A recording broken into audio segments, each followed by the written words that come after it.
Nous allons évoquer un autre domaine important pour la vente directe, c'est celui de la relation entre le distributeur et l'entreprise.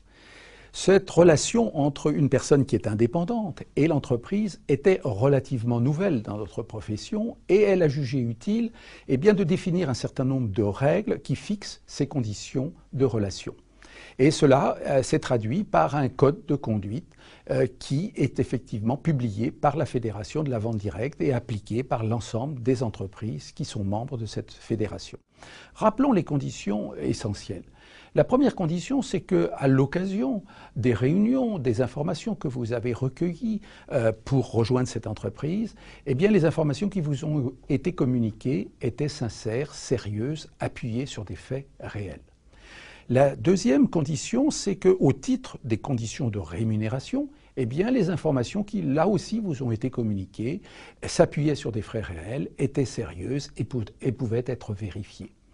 La troisième condition, curieusement, parfois elle n'existe pas, c'est tout simplement d'avoir un contrat écrit, un contrat signé par les deux parties, par le distributeur, par l'entreprise. Une autre garantie, c'est le fait qu'en rejoignant l'entreprise, celle-ci ne vous propose pas des dépenses qui se traduiraient par un profit pour l'entreprise ou pour un profit par quelqu'un à l'intérieur de l'entreprise. Je vais prendre un exemple, le fait d'un droit d'entrée. Pour rejoindre cette entreprise, vous auriez à payer un droit d'entrée qui n'aurait aucune contrepartie. Ça est totalement interdit par notre code de déontologie. Cela est évidemment totalement différent si je prends l'exemple du business bag que vous connaissez bien, puisque le business bag est fait de documents, de bons de commande, de produits dont le prix est très sensiblement supérieur au prix auquel vous avez payé ce business bag. Dans le même esprit, le fait que vous n'ayez pas de stock excessif et que si par hasard vous décidez d'arrêter votre activité, le stock que vous détenez depuis moins d'un an vous soit repris à 90% de la valeur. C'est une garantie tout à fait importante. Une autre chose, c'est tout simplement d'avoir une information régulière et complète sur vos gains et par conséquent de pouvoir revérifier que effectivement les gains que vous avez eus sont bien ceux que l'entreprise vous transmet.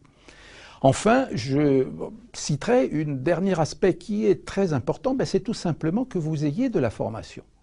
Vous êtes dans une activité professionnelle, vous avez besoin d'avoir de la formation sur l'environnement juridique de votre nouvelle activité, c'est ce que nous faisons, d'avoir des informations sur les produits, d'avoir des informations sur la démarche commerciale. Tous ces éléments sont contenus dans notre code de conduite et encore une fois, lisez-le, il est extrêmement intéressant. Bien sûr, derrière ces conditions qui ont fixé les relations entre l'entreprise et le distributeur, il fallait qu'il y ait aussi des aspects juridiques mis en place, et tout particulièrement le fait qu'il existe un statut pour le vendeur à domicile indépendant. Ce statut existe maintenant depuis 1995.